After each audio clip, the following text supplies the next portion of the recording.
déjà, est-ce que vous pouvez nous présenter l'association dans laquelle vous travaillez, s'il vous plaît? Oui, du coup, c'est l'Aviron toulousain. Donc, on est basé sur l'île du Ramier à Toulouse. On est un club d'aviron fondé sur la fin des années 1900. On est un club assez jeune quand même en France.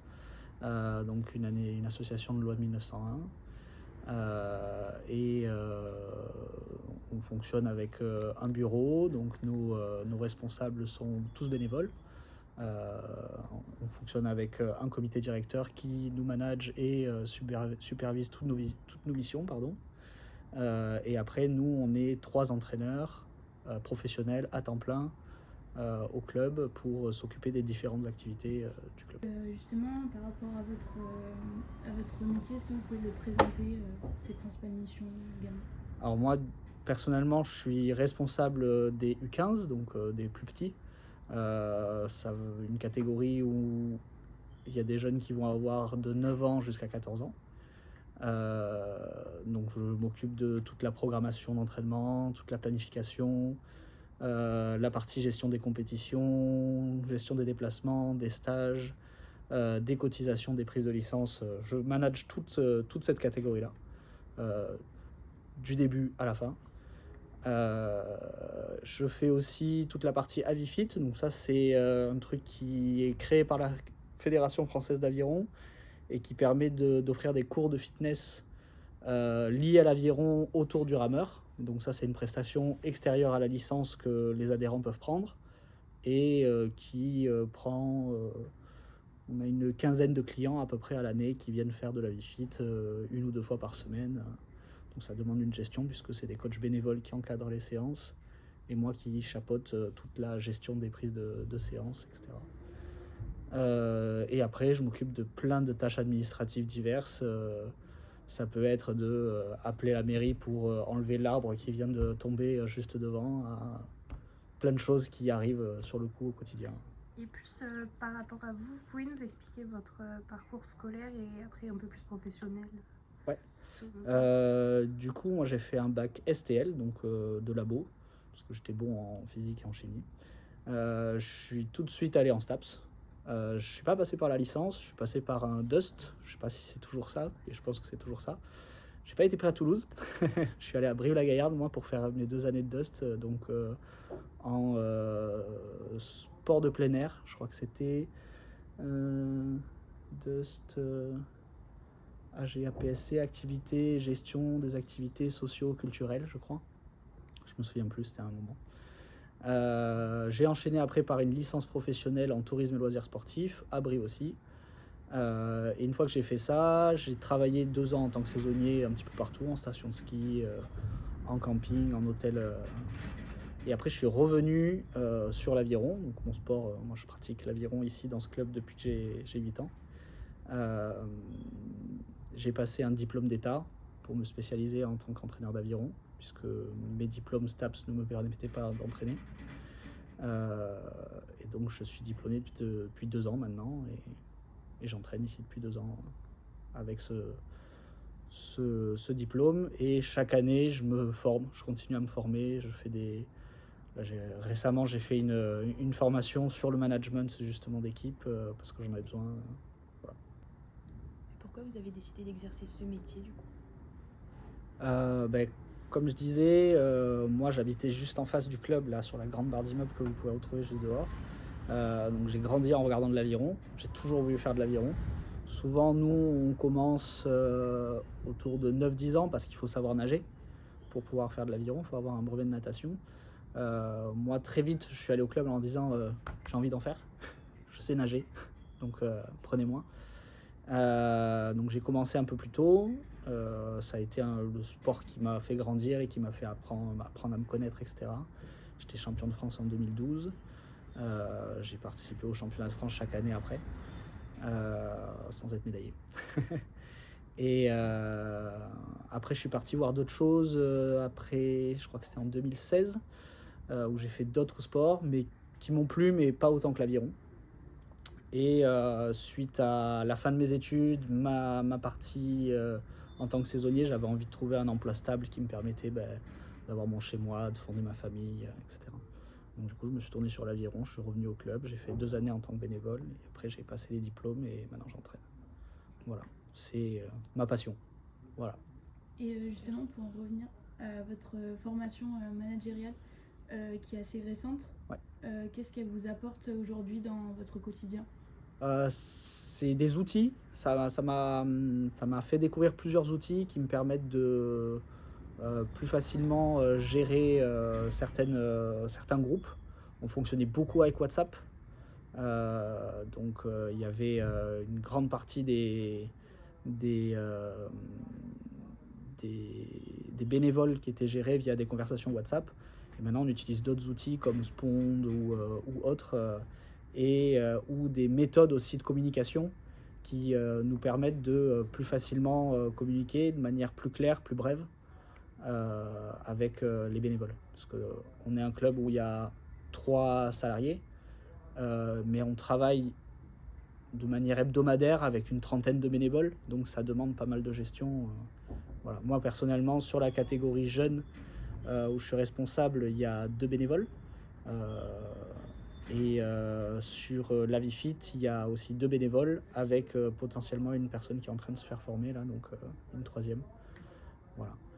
Léonard, mon collègue, lui, a une quinzaine de bénévoles puisque c'est la plus grosse des catégories avec des loisirs. Donc il y a 150 personnes à s'occuper, donc forcément il faut plus de bénévoles. Voilà.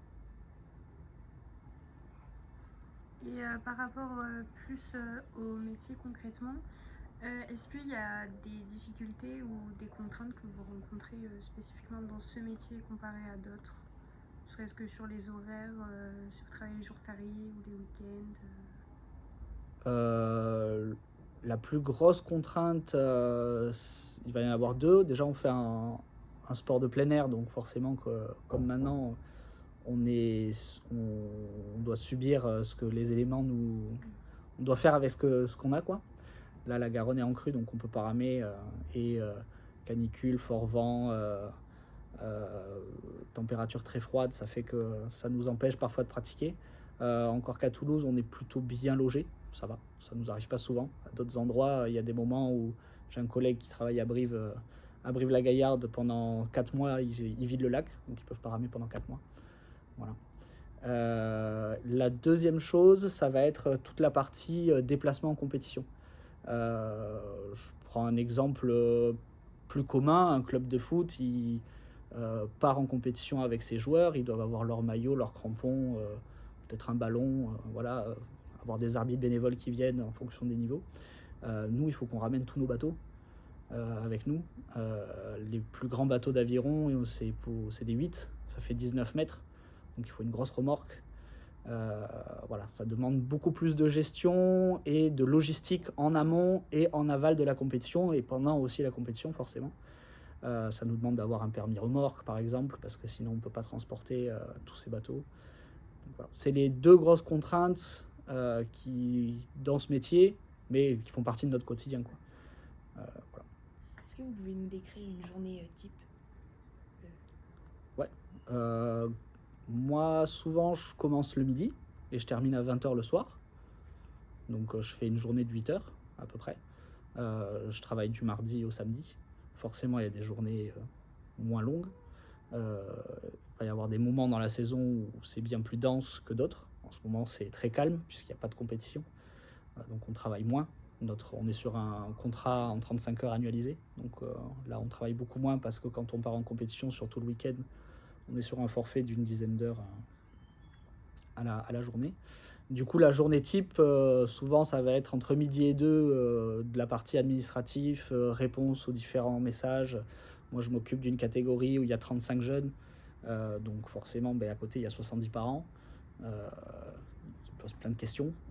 Et souvent, je me retrouve le midi avec toujours une petite demi-heure de questions-réponses avec les parents. Et après, ça va être de l'entretien de matériel, souvent, puisqu'on doit s'assurer que les bateaux sont toujours en bon état, les réparer le cas échéant, entretenir la base aussi. Et le soir arrive une période d'entraînement, globalement de 17h à 20h. On accueille du public et on entraîne les différentes catégories qu'on a. La vie fit aussi qui viennent par exemple ce soir de 19h à 20h. Voilà. Merci. Et justement, c'est cette polyvalence qui vous a attiré dans le métier. Est-ce que vous attendez à faire toutes ces tâches ou pas forcément? C'est vraiment... Alors, pas spécialement. Sur mes 2 ans de bénévole, j'ai fait un service civique pour me rendre compte de ce que c'était avant de me lancer dedans. Je voulais voir ce que ça allait être clairement. Du coup, sur le service civique, j'ai pas vraiment vu ce que c'était clairement, puisque j'étais là vraiment que sur les créneaux d'accueil et pas tant sur la partie managériale. Mais ça m'a permis déjà de me faire une première idée. Je m'attendais pas à toute cette partie et que ce soit aussi pluridisciplinaire. Je l'ai appris pendant mon diplôme d'État. Moi, il était sur 2 ans. Donc c'est là où j'étais en 35 heures annualisées. J'étais pratiquement sur le même contrat, mais j'étais en contrat d'apprentissage. Et c'est là que je me suis rendu compte de ce que c'était. Et après, on apprend sur le tas, quoi, un petit peu. C'est petit à petit qu'on apprend à avoir des automatismes, à se créer des outils pour aller plus vite, à aussi avoir des habitudes. Le calendrier de la saison, il reste plus ou moins le même chaque année. Quoique, depuis cette année, ça change quand même pas mal. Parce qu'on a un nouveau directeur des équipes de France qui change beaucoup de choses, même pour les jeunes. Donc voilà. Je m'y attendais pas, mais disons que petit à petit, là, en 4 ans, maintenant, je suis rodé, donc ça va. Et est-ce que vous êtes en lien, souvent en lien avec les institutions, donc, ou fédérales, publiques vous entretenez beaucoup de liens avec eux ou... Alors, oui, globalement, oui. Après, moi, peut-être un peu moins sur ma catégorie, parce que les plus jeunes, forcément, il n'y a pas d'équipe de France U15. Dès la catégorie au-dessus, les U17, il y a une équipe de France, donc là forcément on est bien plus en lien. Après, nous on a quand même la chance d'être juste à côté du pôle France, du pôle Espoir, donc on connaît très bien les entraîneurs de l'équipe de France, qui sont nos collègues. On travaille au quotidien ensemble, souvent on s'entraide, donc on est souvent en lien au quotidien, on se voit. Donc, il y a un lien journalier, on va dire. Maintenant, est-ce qu'on travaille en permanence ensemble? Pas spécialement. Moi, je vais plus travailler avec toutes les entités départementales et régionales, donc la Ligue Occitanie et le comité départemental de la Haute-Garonne, puisque les jeunes vont en équipe de Haute-Garonne, vont en équipe d'Occitanie. Et par contre, je suis moins amené à travailler avec la Fédération française d'aviron directement. Après, il faut savoir qu'on est une petite fédération, l'aviron. C'est 25 000 licenciés à peu près, grosso modo. Je crois que c'est les chiffres de 2023. Par licencié, c'est tout le monde, même ceux qui font de la VFIT. Donc, c'est pas que la compétition, 25 000, c'est vraiment tout le monde. Et donc, du coup, il y a assez peu d'entraîneurs en France au final. Et par exemple, on a une conversation WhatsApp où il y a tous les entraîneurs de France. Et on discute. On parle des trucs, on fait souvent des réunions pour débattre de sujets. On a des représentants d'entraîneurs à la Fédération française d'aviron pour nous représenter, qui font office de syndicat, même si c'est pas vraiment le bon mot, mais qui permettent de faire entendre notre parole sur différents sujets. Et donc, en ça, je suis en lien avec la fédération, mais sinon, pas directement.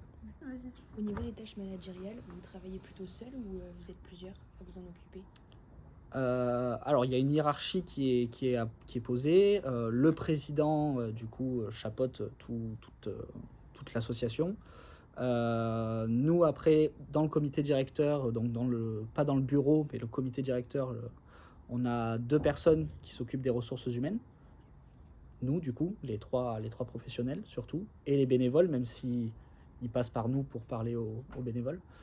Donc on se fait une réunion bi-hebdomadaire, les mercredis midi, toutes les 2 semaines, pour voir comment les sujets avancent. Donc nous, à chaque fois, on rend des comptes tous les 2 semaines et on voit un peu comment avancent les sujets. Et après, au quotidien, on travaille quand même avec de l'humain, donc on est tout le temps en relation avec nos bénévoles, nos licenciés. Donc il y a une dimension du management qui est assez prenante au quotidien, mais qui est en plusieurs strates, quoi. Et sur les perspectives d'évolution du métier, est-ce que vous pensez que dans 5 ans, par exemple, le métier aura évolué d'une autre manière? Oui, forcément. Je pense que tout le monde le sait, avec l'IA, il y a plein de choses qui vont beaucoup plus vite. Et même nous, on a de la chance. On vient de changer de président cette année. On a un président qui est dans une start-up d'IA, donc il chapeaute pas mal de trucs. On n'a pas encore fait des grands choses, mais ça va venir. Donc je pense que le métier peut s'améliorer, surtout sur ces tâches-là de management. On peut automatiser beaucoup de choses, je pense. En ayant un calendrier, un rétro-planning précis des actions qu'on doit mener sur la saison, je pense qu'il y a beaucoup de choses à faire et beaucoup de gains de temps à avoir sur cette partie-là. Sur les autres parties plus pratiques, je suis pas sûr qu'il y ait énormément d'évolution tout de suite. Voilà. Et dans ce cas-là, est-ce que ça ne mettrait pas le métier de manager en péril par rapport à l'IA et tout ça? Je pense pas. C'est assez nouveau, donc je me projette pas tant que ça. Mais disons qu'on reste quand même dans une association sportive, donc se dire qu'on va être remplacé par des programmes qui automatisent les choses, c'est se voiler la face pour moi. Je pense que l'IA peut que nous aider à gagner plus de temps, mais ne peut pas remplacer notre fonction d'entraîneur et responsable de catégorie, etc. Donc, oui, par rapport à l'intelligence artificielle, vous dites que ça peut faire un gain de temps. Ouais. Est-ce que vous pensez qu'il y aurait d'autres évolutions du métier Est-ce que le métier ne serait pas en péril À cause de... Peut-être. Non, personnellement, je pense pas. Après, j'ai pas grand-chose à dire de plus parce que je suis pas forcément calé dessus. Mais actuellement, moi, ça m'aide au quotidien. Là, par exemple, je suis en train de faire un dossier pour le développement de la partie Avifit que je vais présenter demain. Sans ChatGPT, toute la partie stats, ça me prendrait bien plus de temps, quoi. Donc, en fait, toutes les stats sur 2 ans, là, j'écris mon prompt, je lance les chiffres et il me sort tout, quoi. J'ai pas besoin de faire les calculs, donc c'est en ça que ça m'aide, mais je vois personnellement pas encore je vois mal le fait qu'il y a un robot qui vienne programmer et qui prenne ma place. Mais peut-être que je me voile la face, je sais pas. Et justement, là, vous travaillez plutôt seul, mais est-ce que quand même vous êtes plutôt en équipe au quotidien ou après vous êtes en lien, mais est-ce que directement vous avez un lien avec vos collègues? On est tout le temps en train de communiquer en permanence. Exemple marquant, c'est les universitaires de Super Héros. Moi, je m'occupe de toute la partie programmation d'entraînement pour Super Héros. Et donc, du coup, ils me demandent mon avis pour savoir comment est-ce qu'on goupille l'entraînement, puisqu'on ne peut pas aller sur l'eau, donc on a changé un peu nos plans. On est tout le temps en train de communiquer et on fait très souvent des réunions. Donc oui, on est tout le temps en train de partager, de demander les points de vue des autres. Typiquement, moi, sur le dossier que je prépare pour demain, j'ai déjà avancé énormément de choses. Mais la commission loisirs, dont fait partie la commission Avifit, va se réunir demain pour trancher et prendre des décisions tous ensemble. Que je ne sois pas le seul à décider pour toute une partie et pour typiquement un potentiel investissement de 300 €, c'est pas grand chose, mais je préfère qu'on soit tous d'accord plutôt que de lancer quelque chose et de pas être sûr. Donc oui, on communique en permanence. Ouais. Et pour répondre au tout début de la question, on est très souvent tous les 3 sur la base en même temps. Donc on travaille très souvent dans la même pièce. Et donc, même si moi je travaille sur la Avifit, Léonard travaille sur les randonnées des loisirs et Loïc est en train de réserver un logement pour la fin d'année, les championnats de France. On est tous là sur nos PC et dès qu'on a une question, on se la pose. Voilà. Et qu'est-ce qui vous plaît particulièrement dans votre métier? Les avantages, ce qui vous qui vous anime le plus? Les avantages, c'est que moi, je vis ma passion, quoi. Je suis au club. J'ai déjà en partie grandi ici quand j'étais petit parce que je faisais mes devoirs avant mes entraînements ici. Et maintenant, au quotidien, je suis ici. Je suis presque quasiment plus ici que chez moi des fois. Donc ça, c'est le gros avantage, pouvoir vivre de sa passion. Et après, c'est aussi voir le fruit de ses résultats chaque fin d'année. On est un des meilleurs clubs de France. La saison dernière, on était 16e club de France. Donc en première division. Moi, ça fait 4 ans maintenant que la catégorie est médaillée chaque année au championnat de France. Donc ça, voir le fruit de toute la saison se concrétiser en fin de... C'est vachement gratifiant, quoi. Et autre que la grosse gestion et par exemple le climat, tout ça, est-ce qu'il y a d'autres points négatifs par rapport à d'autres métiers qui existent, moins importants mais qui restent quand même là? Je dirais qu'il y a une dimension qui est liée au métier associatif, c'est le fait de devoir travailler et être managé par des personnes dont c'est pas le métier. Alors nous, on a de la chance quand même, typiquement les personnes dont je vous parlais tout à l'heure qui s'occupent de la partie RH sont managers à Airbus et managers donc c'est leur métier, pas leur métier d'être nos managers à nous par contre. Donc souvent, il faut s'arranger avec le temps de chacun, etc. La contrainte principale, ça va être le fait que je travaille de 8h à 20h, mais souvent, les personnes qui sont autour de nous et avec qui on travaillent sur ces mêmes périodes-là. Et donc c'est quand ils arrêtent le travail vers 18h qu'ils nous envoient leur message. Sauf que de 18h à 20h, nous, on est en train d'entraîner les catégories, donc on n'est pas sur nos téléphones. Et donc c'est après, à 20h, qu'on voit les messages. Donc soit on part du principe et avec l'expérience, c'est de plus en plus ce que je fais, même si je ne peux pas m'empêcher des fois de répondre en dehors de mes heures de travail. Mais par expérience, je regarde pas les notifications, je me coupe un petit peu de toute la partie aviron à partir de 20h.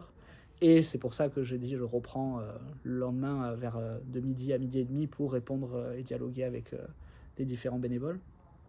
Mais il y a toujours des moments où on est sollicité sur des moments où on ne doit pas travailler. Mais bon, c'est ça, travailler dans une association, c'est souvent donner de soi. C'est pas que se dire j'ai un 35 heures et je me fixe sur mon 35 heures. Il faut pouvoir aussi donner de son temps de manière bénévole. Mais c'est la grande force de travailler avec des gens dont c'est la passion. C'est que il faut pas tout justifier avec de la passion, parce que la passion, ça paie pas les factures, quoi. Mais ça aide à se dire qu'on peut donner de notre temps, quoi. Mais c'est des fois une contrainte. Et donc quels sont les conseils que vous donneriez aux jeunes qui voudraient se lancer dans le milieu associatif, qui peut peut-être parfois, par la passion, attirer et en même temps avoir un peu de réticence, mais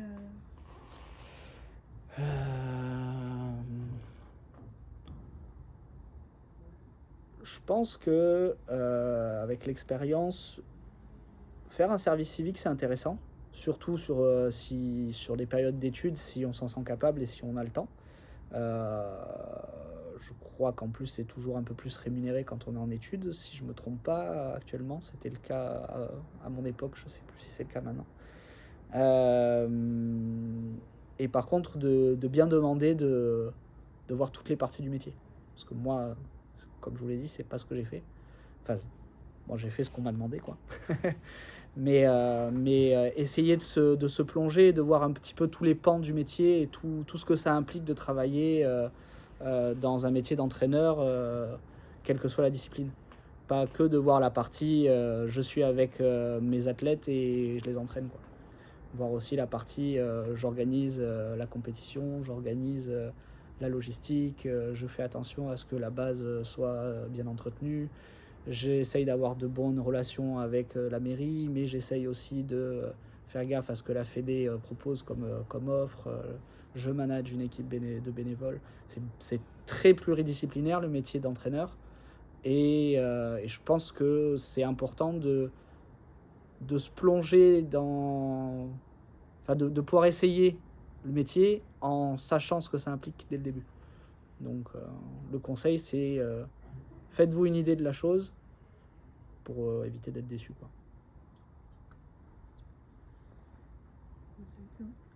Merci beaucoup. Bah, de rien, merci à vous. Merci.